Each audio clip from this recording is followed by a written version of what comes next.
Benvengut, presidente Monzó, illustre fundador gironés, queridos colegas congressistas. Porgo i saluti della cattedra di storia del Mediterraneo dell'Università Sor Orsola Benincasa di Napoli. Sono Giuseppina Spina e lavoro per la cattedra di storia del Mediterraneo dell'Università di Napoli. Quest'anno la cattedra di storia del Mediterraneo compie 20 anni come la Multaka, e questo insegnamento e questo gruppo di ricerca nasce dalla felicissima intuizione di Sua Eccellenza Emanuele Manuele e da Sua Eccellenza Guglielmo de Giovanni Centelles. L'intuizione è quella di una riflessione sul Mediterraneo come medium terrarum, il mare in mezzo alle terre, punto d'incontro, luogo d'incontro tra Europa, Africa e Indo-Kush.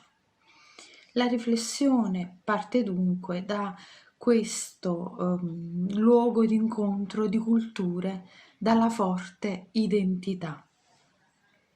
La storia, l'indagine storica, la ricerca storica e storico-artistica è la domanda del presente al passato, e questa domanda offre incredibili spunti di riflessione proprio sul dialogo tra queste forti identità culturali che hanno generato importanti testimonianze artistiche, se riflettiamo sulla Cattedrale di Valenza, che presenta appunto come in un'unità straordinaria testimonianze artistiche di luoghi molto diversi.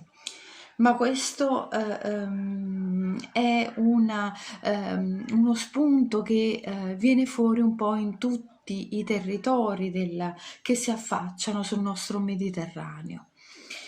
E territori purtroppo devastati da tantissime problematiche, da tantissimi scontri, e che pongono ovviamente ulteriori domande.